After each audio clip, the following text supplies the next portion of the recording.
Next question इस प्रकार से, गोपियों के अनुसार राजा का धर्म क्या होना चाहिए। यानी हम डियर स्टूडेंट्स, ये वीडियो आपके लिए मोस्ट इम्पोर्टेंट होने वाली है, बिकॉज इस वीडियो में क्लास 10th की जो बुक है, हिंदी की बुक और हिंदी की 36 भाग काव्य खंड की जो बुक है, उसका फर्स्ट चैप्टर को लेकर आया हूं, जिसका नाम है सूरदास के पद। क्या है चैप्टर का नाम?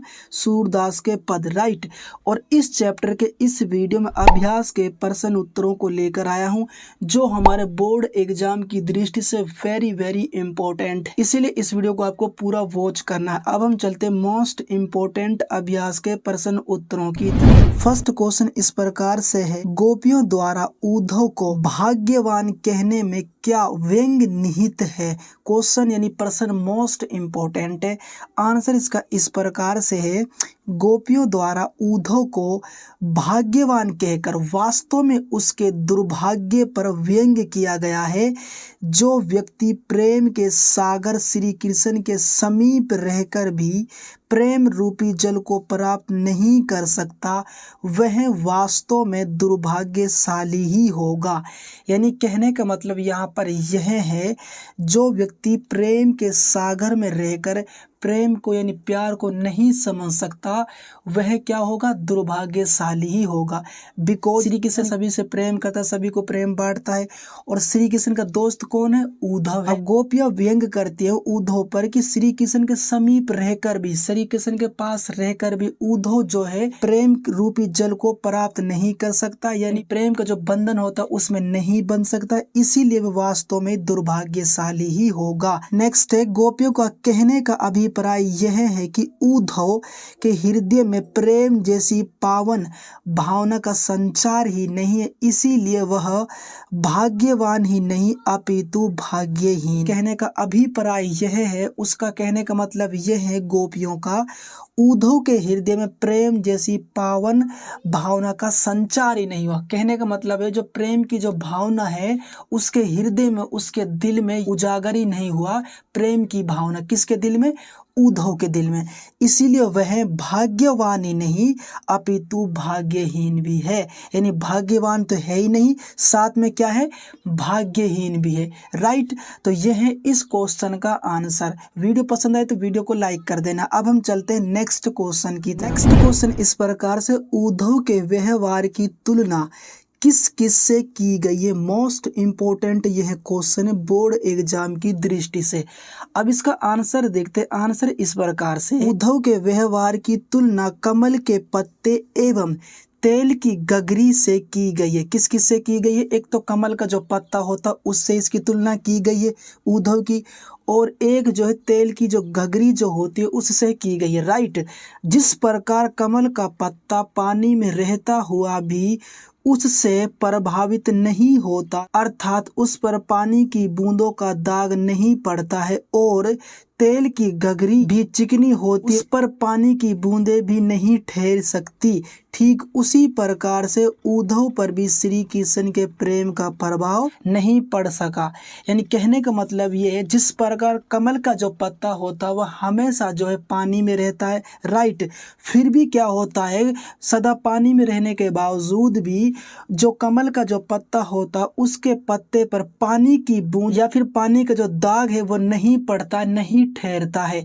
इसी प्रकार जैसे कि जो तेल की जो गगरी जो होती है, जो चिकनी होती है, उस पर भी पानी की बूंद का कोई प्रभाव नहीं पड़ता है, ठीक उसी प्रकार से उद्धव पर भी श्री कृष्ण का जो प्रेम जो होता है उद्धव पर उसका कोई प्रभाव नहीं पड़ता है, ठीक है ना। यह है इसका आंसर। मोस्ट इम्पोर्टेंट यह क्वेश्चन है बोर्ड एग्जाम की दृष्टि से। अब हम चलते हैं नेक्स्ट क्वेश्चन की तरफ। नेक्स्ट क्वेश्चन इस प्रकार से, गोपियों ने किन किन उदाहरणों के माध्यम से उद्धव को उल्हाने दिए हैं। यानी कौन कौन से ऐसे उदाहरण हैं जिसके माध्यम से उद्धव को गोपियों ने उल्हाने दिए हैं। आंसर इस प्रकार से गोपियों ने निम्नलिखित उदाहरणों के द्वारा ऊधव को उल्हाने दी हैं, जो इस प्रकार से हैं। जैसे वे कहती हैं कि हे ऊधव, हमारी प्रेम भावना हमारे मन में ही रह गई। हम तो कृष्ण को अपने प्रेम की भावना बताना चाहती थी, किंतु उनका यह योग का संदेश सुनकर तो हम उन्हें कुछ भी नहीं बता सकती। यानी गोपियाँ यह कह रही हैं ऊधव से, हे ऊधव, हमारी जो प्रेम की जो भावना है, जो हमारे अंदर जो प्रेम सिमटा हुआ है श्री कृष्ण के लिए, हम तो उस प्रेम को जो है श्री कृष्ण को अपने प्रेम की भावना बता देना चाहती थी। कौन? गोपियाँ। किंतु यह योग का संदेश सुनकर अब जो हमारे मन में जो प्रेम की जो भावना है, अब हम उस कैसे बताएं, अब तो हम कुछ भी नहीं बता सकती। ठीक है ना। ये कौन कह रही? गोपियाँ। किससे कह रही हैं?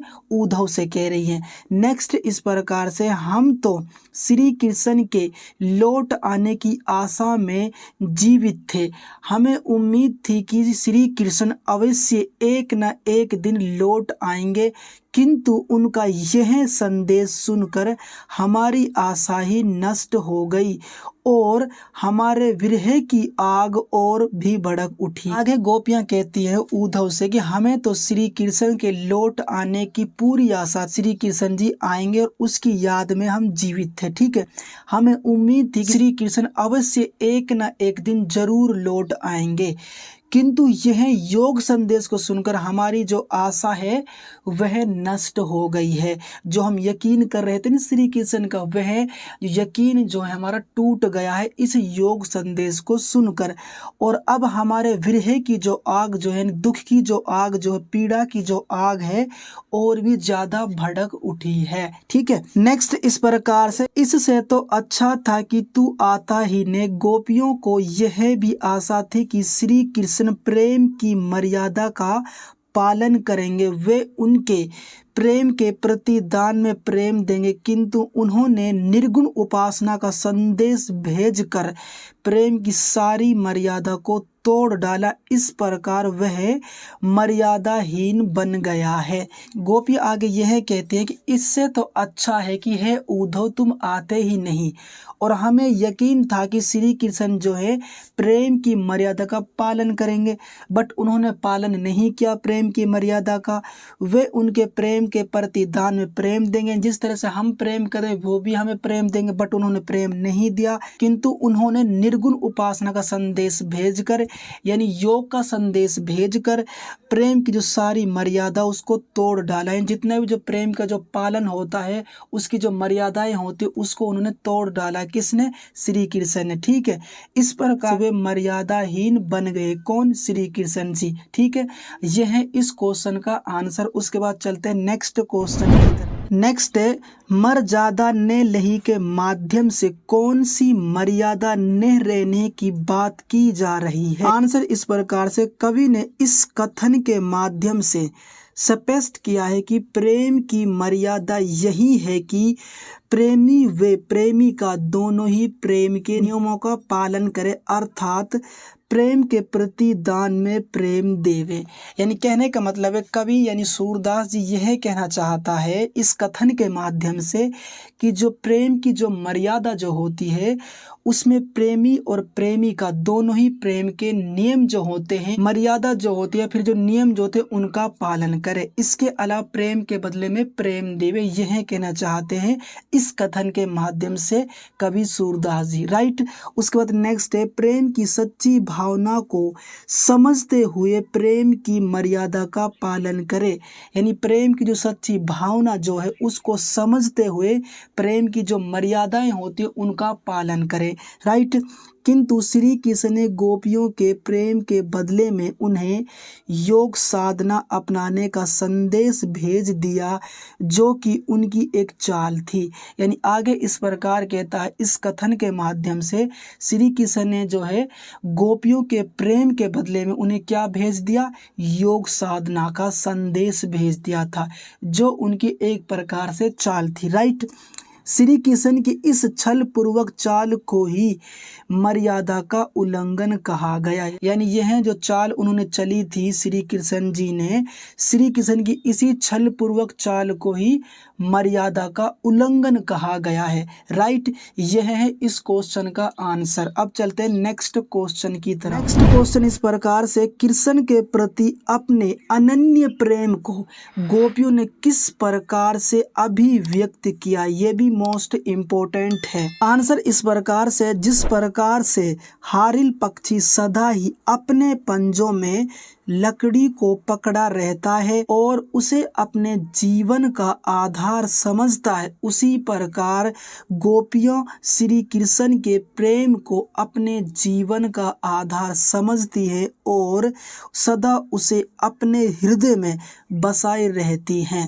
यानी कहने का मतलब यह है, जिस प्रकार से हारिल एक पक्षी होता है, सदा अपने पंजों में, अपने पैरों में एक लकड़ी को थामे रहता है, उसी को अपना जीवन का आधार समझता है। राइट, उसी प्रकार से जो गोपियां जो होती हैं, श्री कृष्ण के प्रेम को अपना जीवन का आधार समझती हैं और वह अपने हृदय में हमेशा श्री कृष्ण को बसाए रखती हैं। कौन? गोपियां। राइट, नेक्स्ट है, वे मन से श्री कृष्ण के प्रति समर्पित है। यानी वे अपने मन से, दिल से, इच्छा से श्री कृष्ण के प्रति समर्पित है। कौन? गोपियां। राइट, इसीलिए वे दिन रात सोते जागते, उठते बैठते तथा सौपन में भी काना काना रटती रहती हैं। इसीलिए गोपियां हर वक्त जो दिन रात में सोते जगते, उठते बैठते, ख्वाब में या फिर सपना में भी जो काना काना रटती रहती, यानी कि श्री कृष्ण रटती रहती है। कौन?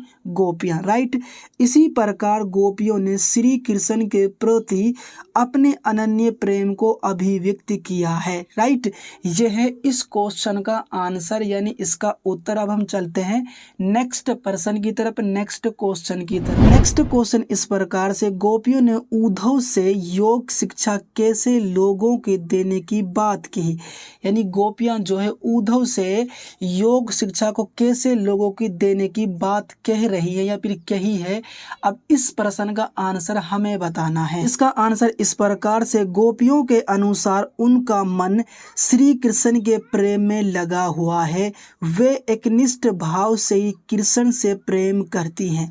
यानी गोपियों के अकॉर्डिंग क्या है भाई, श्री कृष्ण से बहुत प्यार करती है। राइट, ये पहले भी बता चुका हूं मैं।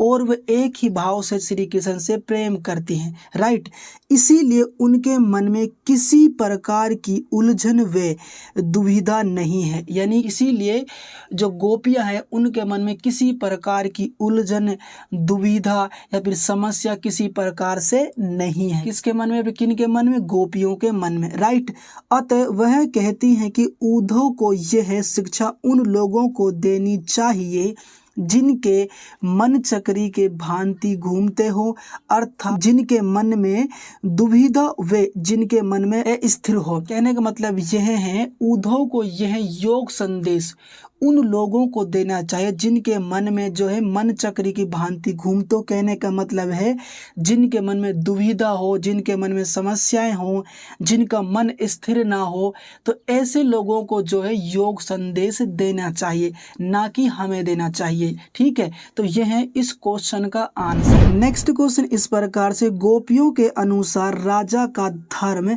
क्या होना चाहिए? यानी हमें यह बताना है गोपियों के अकॉर्डिंग राजा का जो धर्म है प्रजा के लिए किस तरह से होना चाहिए। अब इस प्रश्न का हमें आंसर देना, और इसका आंसर इस प्रकार से, जैसे कि गोपियों के अनुसार राजा का धर्म प्रजा की रक्षा व कल्याण के लिए होना चाहिए। यानी गोपियों के अकॉर्डिंग, गोपियों के द्वारा राजा का धर्म किस प्रकार होना चाहिए? प्रजा की रक्षा के लिए और कल्याण के लिए होना चाहिए। राइट, उसे अपनी प्रजा को किसी प्रकार का सुख चैन का ध्यान रखना चाहिए, यानी उसे अपनी प्रजा की भलाई के लिए, प्रजा के लिए किसी भी प्रकार से जो सुख चैन का ध्यान रखना चाहिए। ये किसके अकॉर्डिंग? गोपियों के अकॉर्डिंग है, राइट। यानी गोपियों के अकॉर्डिंग कहने का मतलब यह है कि राजा को हर प्रकार से प्रजा की रक्षा करनी चाहिए, उसकी भलाई का काम करना चाहिए, उससे प्रेम करना चाहिए, उसका सुख चैन का ध्यान रखना चाहिए, राइट। यह है इस क्वेश्चन का आंसर। अब यहाँ पर मैंने इस चैप्टर के जितने भी जो मोस्ट इम्पोर्टेंट पर्सन है यानी क्वेश्चन है उनका आंसर मैंने यहाँ पर क्लियर कर दिया है। अगर आप इन क्वेश्चनों के आंसर सही से करके जाते हो डेफिनेटली आपको अच्छे अंक प्राप्त हो सकते हैं। कहने का मतलब यह है आपको बोर्ड एग्जाम के पेपर में कोई दिक्कत, कोई परेशानी नहीं आएगी इस चैप्टर से रिलेटेड। और इस चैप्टर की मैंने MCQs टाइप की वीडियो ऑलरेडी बना रखी है, वीडियो के नीचे डिस्क्रिप्शन में लिंक मिल जाएगा, वहां पर आप जाकर चेकआउट कर सकते हैं। आई होप ये वीडियो पसंद आई होगी। वीडियो पसंद आई तो वीडियो को लाइक कर देना है, चैनल पर नए चैनल को सब्सक्राइब कर देना। अब हम मिलते हैं एक और इम्पोर्टेंट वीडियो के साथ, तब तक के लिए गुड बाय। आपका दिन शुभ हो। जय हिंद।